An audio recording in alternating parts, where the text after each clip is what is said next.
З червня 2021 року до Ізмаїльської районної державної адміністрації надходять численні скарги від мешканців району, які не згодні з рахунками на оплату послуг постачання природного газу, та просять зробити перерахунок об'єму природного газу за фактичними показниками лічильника.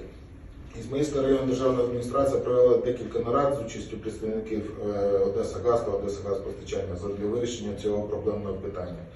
Також було направлено 2 листа до НКРЕКП з проханням здійснити необхідні заходи для регулювання взаємовідносин між постачальниками природного газу та надати роз'яснення щодо можливості здійснення перерахунку об'ємів спожитого природного газу згідно наданих фактичних показників лічильників. НКРЕКП надало роз'яснення, що питання здійснення оператором ГРМ перерахунку об'єму спожитого газу згідно наданих споживачем фактичних показань лічильника газу врегульовано положенням пункту 4 глави 4 розділу 9 Кодексу газорозподільних систем та пункту 5.5 розділу 5 типового договору. Пункт 4 глави 4 гласить, в тому числі, якщо за підсумками наступного місяця споживач своєчасно надає показники лічильника газу, формування, розподілу та споживання газу за період зазначеного місяця здійснюється з урахуванням наданих показань.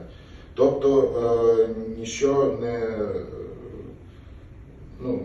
не мешает сделать эти перерасчеты даже без изменений в нормативную документацию.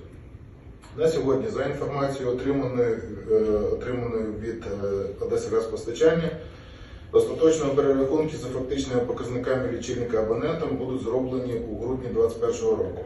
Але не вирішеною залишається проблема з тими споживачами, які були абонентами Одесагазпостачання та були переведені на постачальника останньої енергії, а потім обрали основним постачальником інших постачальників. У зв'язку з тим, що в Ізмаїльському районі таких споживачів декілька тисяч, ця ситуація потребує детального вивчення і знаходження шляху вирішення проблеми. Споживачі, які мають заборгованість за природний газ, яка утворилася у зв'язку з нарахуванням планового об'єму, на сьогоднішній день почали отримувати телефонні дзвінки про початок процедури примусового стягнення цієї заборгованості.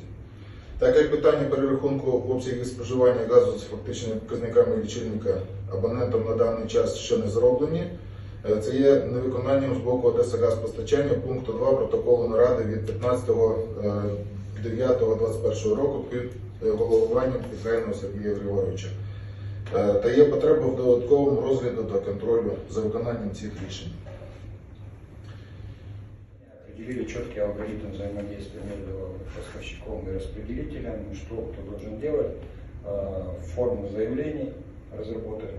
В принципе, со своей стороны все главы райадминистрации, я знаю, провели разъяснительную работу среди населения и сказали, что необходимо делать. Люди обратились с этими заявлениями, но, к сожалению, на эти заявления все получают формальные ответы, ничего абсолютно не происходит.